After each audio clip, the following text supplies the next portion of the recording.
It's Waxing Lyrical, baby. Hello, Waxers, and welcome to Waxing Lyrical with Mains and Dutch. I'm your host, Mains, and my colleague, sporting a tennis ball on his bonce, is Mr. Neil Dutton. How are we, Neil? Bouncy. The additional hair on your head is becoming concerning. But at least it does fight off the rumours that I'm going bald.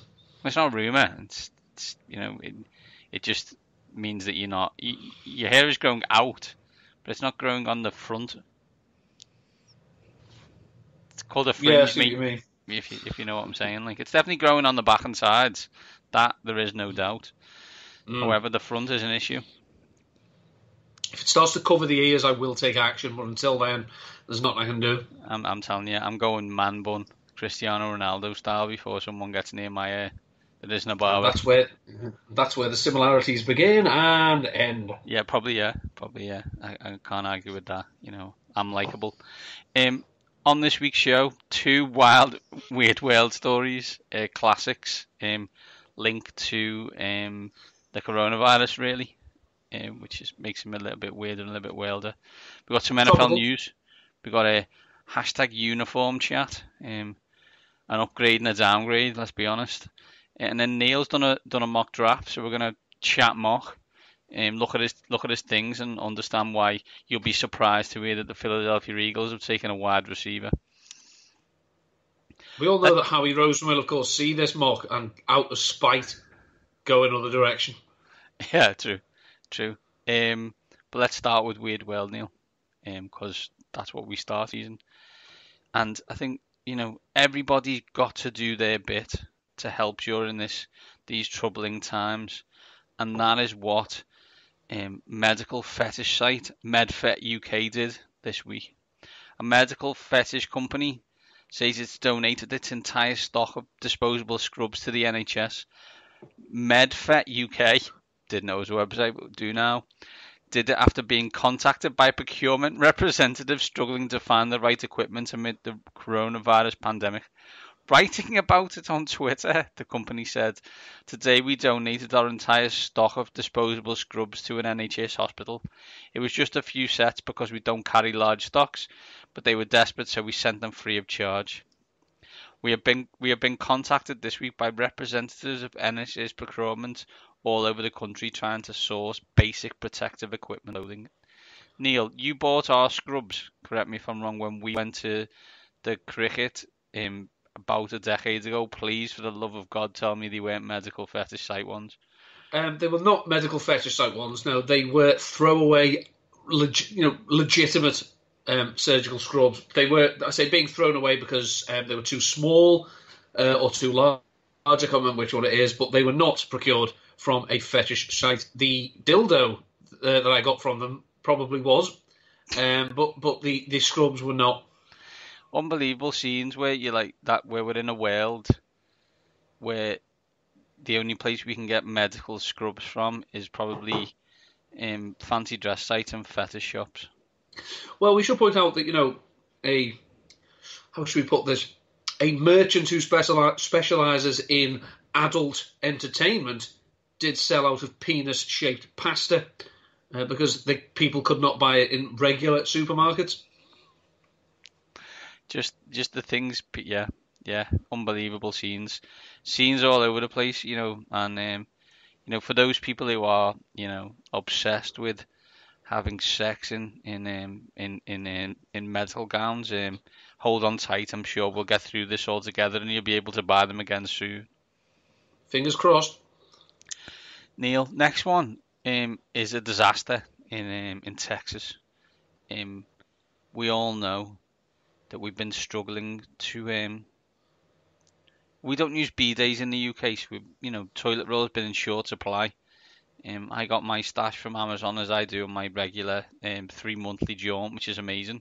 But it sounds like Texas hit the absolute skids recently, literally.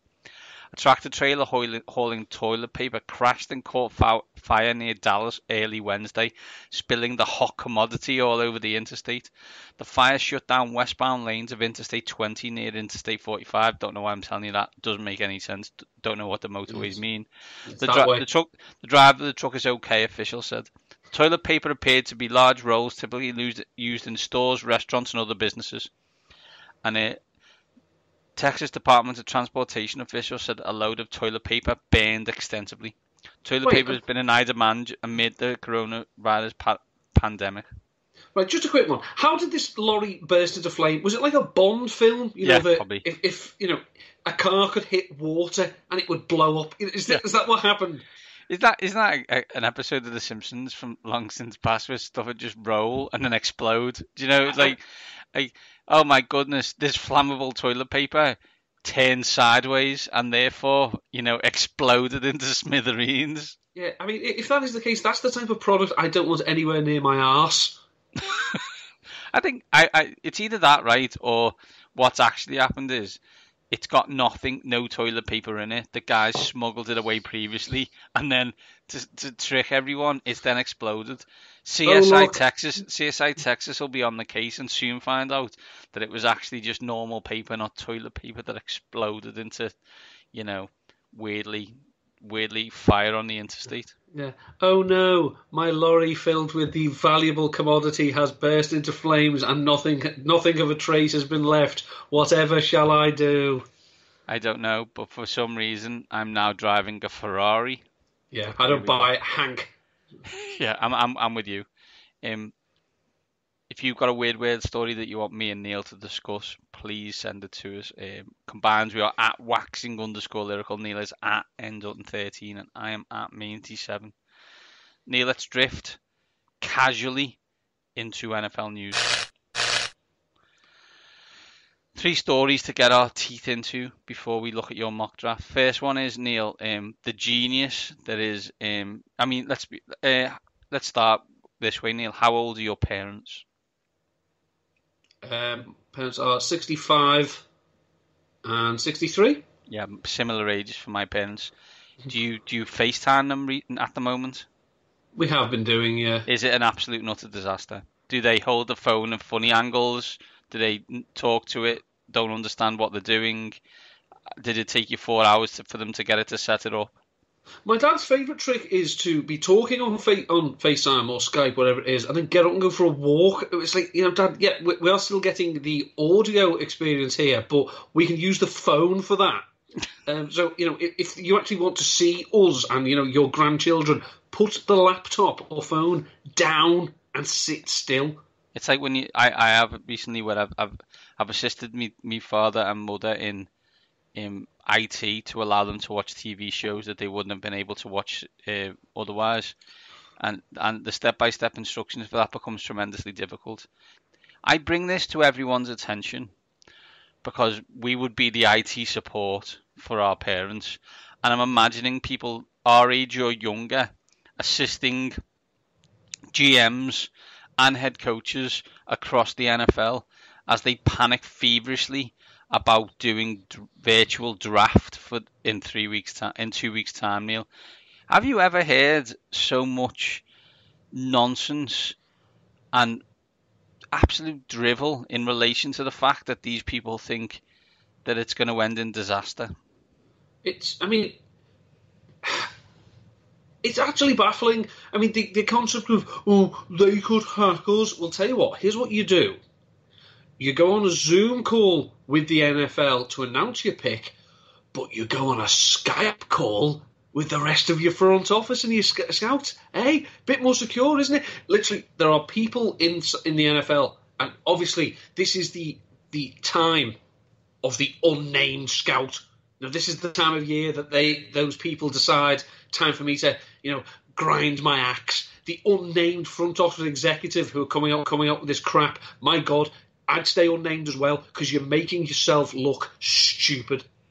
Now, don't worry. If I'm a hacker, Neil, if I'm a hacker and I can hack Zoom because, it's hackable, do you think the first thing I'm going to hack is the flipping Atlanta Falcons draft room? No, because you know who else use it? Goldman Sachs. Do you know who else use it? You governments across the world, massive companies. I think I'm going to go there before I bother whether you're going to take Jerry Judy or CD frickin' Lamb. Yeah, and I say the best thing, people are being made to look stupid. And the great thing about that is, in 2 or 3 years, the picks they make this year will make them look even stupider. Yeah, absolutely. It just makes me like, how are we gonna, what happens if stuff cuts out or whatever? But when you do trades now, like in a normal draft, what do you do? Oh, to phone someone. You ever thought maybe you'd be able to phone someone and drop them a text, maybe an email? Yeah. Andrew Brandt did tell the story about a executive who rang another team, arranged a trade, didn't tell the NFL, as he didn't think he'd have to.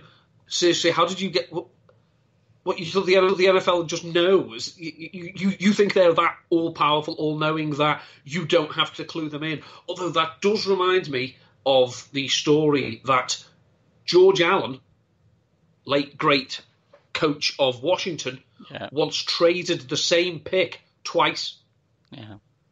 Because the draft was such a slipshod, such a mess affair. He traded it away 1 year, and then the next year traded it again. It was only when an league executive the second year actually got in touch with them and went, "I'm sorry, you don't have that pick." So you actually have to cancel the trade you've just done with that pick. And of course, George Allen, who never, ever tried to spy on practices before a Super Bowl or anything like that ilk, he said, "Oh, well, it was just a mistake." No. Oh, well, you just got caught, John. It can't be proven. Well, it can. It just was.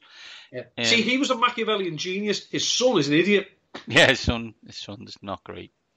But his son is A, not great, and B, not my concern anymore. So there we go. Until he is. Until he is, which will probably be again. So calm down, NFL execs. We all do communications. It's like this all the time. It's fine. Don't worry. Neil, let's drift into uniform chat. Kit watch, as our friend Ollie would say.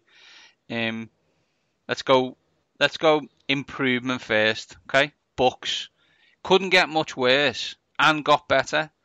I quite like the kind of grey one, all grey.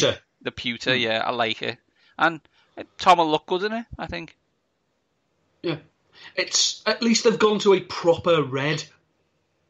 And the best thing as well, they've got rid of the LCD numbers. Yeah, we've gone away from clock world, haven't we, in Tampa Bay, which is good news. I do find it ironic and kind of the world we live in that they've done the promotional stuff for this with Chris Godwin wearing 12, which shows you how long ago this was done. But there you go. It's just a shame I think we have to say, like, and creamsicle for throwbacks or we riot.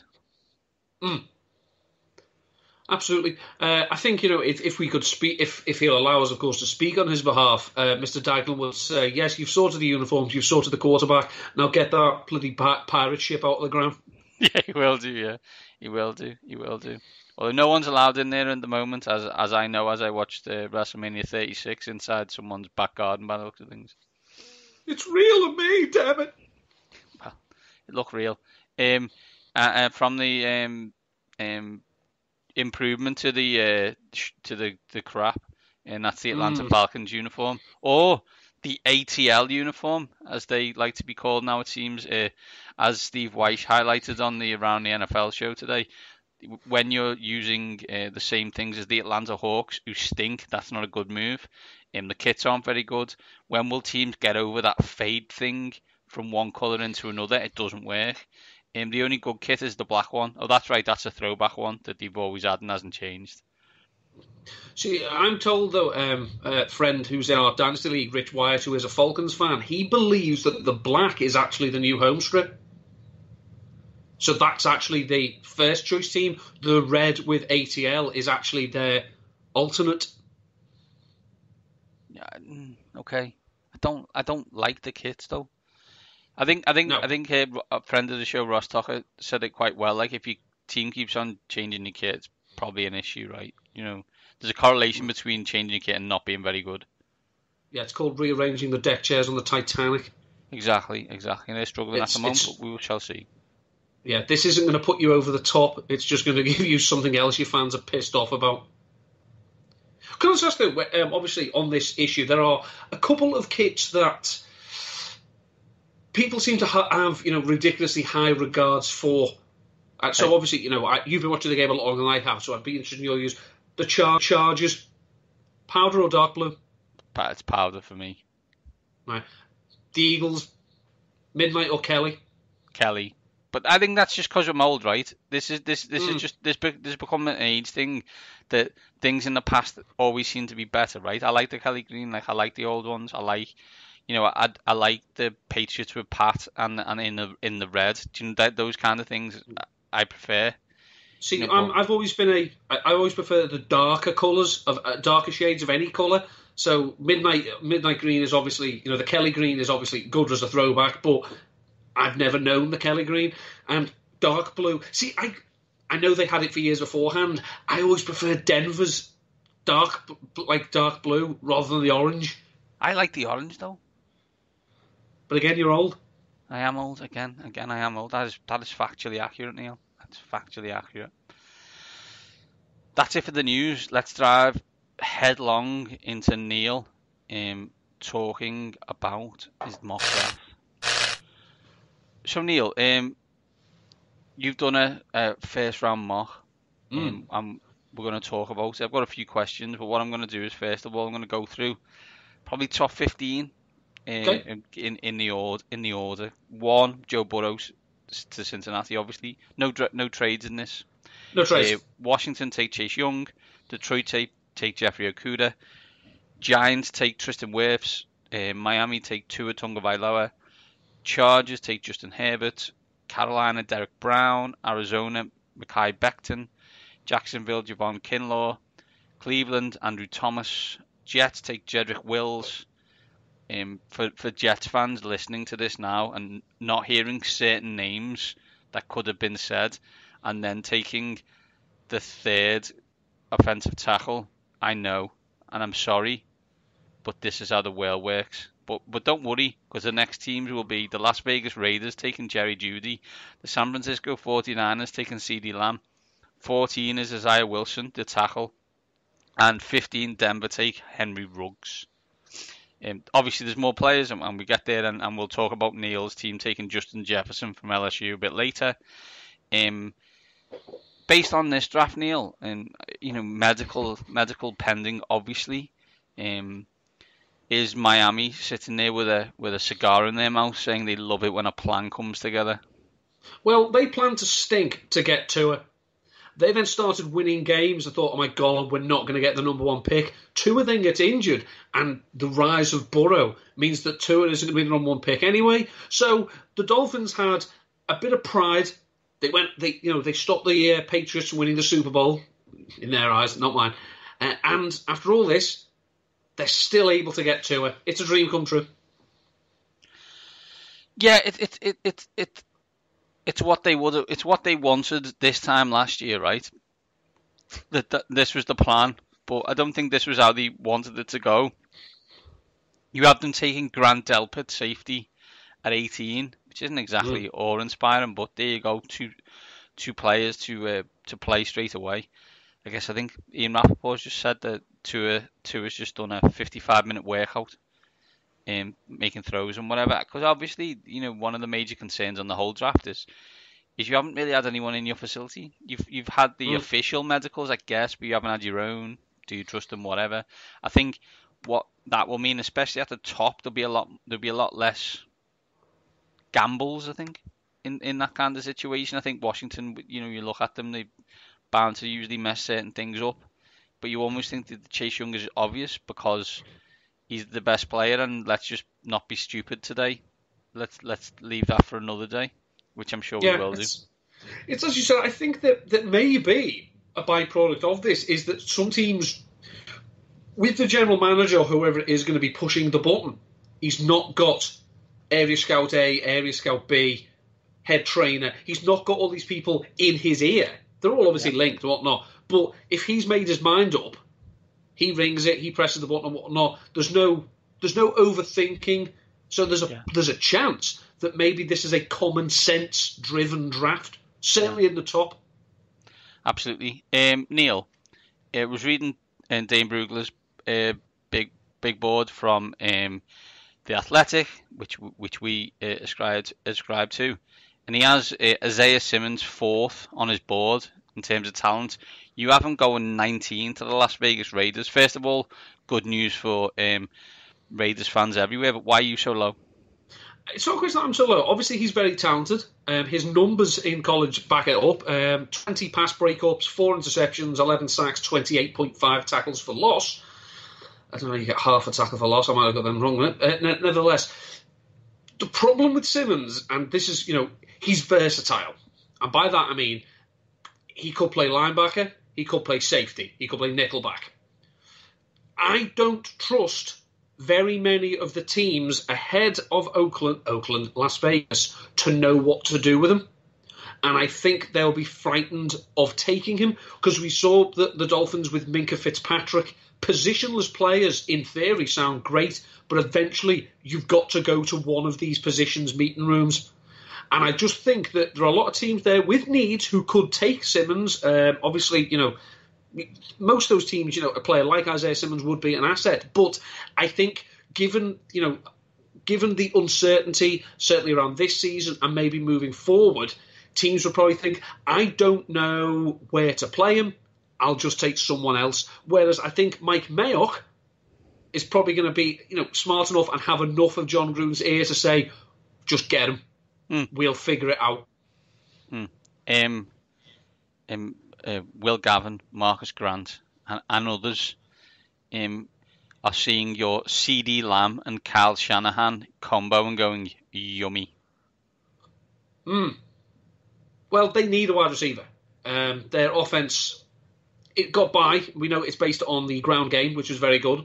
But in the Super Bowl, they were a few plays short. And obviously, they've now lost Emmanuel Sanders, so they are even more plays short. And I think it's one of those. Obviously, this pick, the 13, is from the Indianapolis Colts. Yep. We know that this draft is, as people have told us ad nauseum, this is a deep wide receiver draft. So maybe they get someone else here and wait till their own first round pick to address it. But I just think that if they can get to a situation where they could take Jeremy Jeudy or CD Lamb, or basically whichever one Oakland doesn't take, I think they'd be happy with either of them. I mean, Jerry Jeudy, 159 receptions, 274, 2 yards, 26 touchdowns. He was first team All SEC last year, whereas CD Lamb, this is his college career, of course, not just last year, 173 catches, 3,292 yards, 32 touchdown catches, and he led the Big Ten in touchdown catches last year. I think they're both very good. Are they Julio Jones? No. But I think if you can come in, Jerry Jeudy he's one of those players that he can come in and be your solid number one.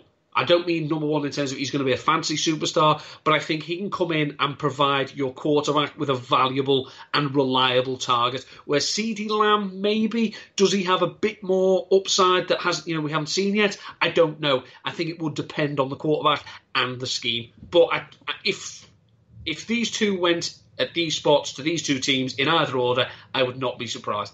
I think it was Peter Schrager who said he'd spoken to a scout and he'd said that Jeudy was Amari Cooper, CD Lamb was DeAndre Hopkins, and Ruggs was Tyreek Hill. I think based on the performance over the last few years, you'd be happy with any of those three. I think if you just touch on Henry Ruggs, he had 98 receptions in college, 24 of them were for touchdowns. Yeah. I'm not saying that Drew Lock is the answer, per se, a quarterback for Denver, but I think if you gave him Ruggs on one side, when you've got Cortland Sutton on the other side, Ruggs is going to be a very, very good fit. Won't be a great fantasy asset because he's probably going to lead the NFL in yards per reception, and yards per reception leaders don't do well in fantasy because they don't get the volume, but I think he'd be the perfect complement for someone like Cortland Sutton. You have Burrow at 1, you have Tua at 5, you have Herbert at 6, but no Jordan Love in the first round. Why not? I just think from what I've read and what I've been reading from various sources, it just looks like and sounds like Justin Herbert is the Chargers pick. I don't know whether it's geographical or something, but it just seems to me that that's the one they want to go. Jordan Love, I did consider him actually for New England later in the round, but I just think New England have a plan at quarterback that they just don't want to tell us what it is. And I think if there was another team that was going to take a quarterback, it would be the Indianapolis Colts. Now, they can still take Jordan Love. I just don't think they're going to take him in the first round, because obviously they don't have a first-round pick. So I think if he falls to the second round, we could see maybe Chris Ballard make some moves to try and go up and get him. Would I take Love ahead of Herbert? I probably would, but this is a gut feel draft. This is what I would do draft. Yeah. Final question on the draft, Neil. You've got Justin Jefferson, wide receiver for Philadelphia. Is that need more than anything else? I think it's need more than anything else. I mean, I think if Judy or Lamb were to fall, then I think they would take him ahead of Jefferson. The Eagles don't really have the ammunition to trade up. Plus, I don't think Howie Roseman's the type of GM who will trade up in the first round for a wide receiver. We've seen the last 2 years the Eagles' strategy with regards to wide receiver is confusing. And I'd be surprised to see them give up assets that they don't really have after trading for Darius Slay to go up and get Justin Jefferson, to go up and get a Lamb or a Judy. So I think they'd probably be tempted. If they're going to take a wide receiver first round, Jefferson may be the one. I mean, there's other options they could go here. They could go, pass rusher. They could go, they could double down a cornerback after getting Darius Slay. They could take another safety. But if they're going wide receiver, again, this is a gut feel. The Eagles' offense is desperate for wide receivers. Last year was pathetic. And I think Justin Jefferson, from what the film evaluators are telling me, is he's going to be a slot receiver who can play outside a bit. Well, the Eagles might want him to be an outside receiver a bit quicker than normal, as their slot receiver generally is a tight end.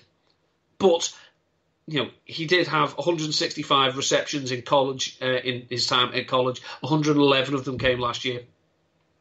Yeah, they threw a lot at LSU last year. Don't know if you know.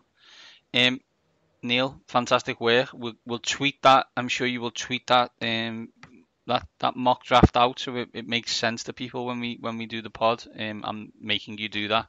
This is on air admin as we speak. So bravo to you.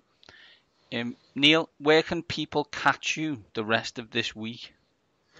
Rest of this week, say follow me on Twitter at ndutton13. I appeared on an episode of RotoViz Radio talking about this year's tight end class. Spoiler alert, it's not great. I will have a gallery out for Ravenswire on the Ravens team of the decade. Went back to the start of the decade for a few of the players, but the stats back me up. I should have another couple of prospect profiles for Player Profiler on Van Jefferson and Stephen Sullivan. He's a tight end, shocking. And I say that's it for now. Next week on this here podcast, we will have a guest. Very excited, looking forward to that one. I love it, Neil. Neil, I'm not going to tell anyone. Love it. Do we know them? We've not spoke to them before. Excellent. Love all that. So we will keep you all in suspense until next week. As always, Neil is at ndutton13. I am at Mainsy7. Combine with at waxing_lyrical. Stay safe. Stay at home. And these top guys are out and we will speak to you next week.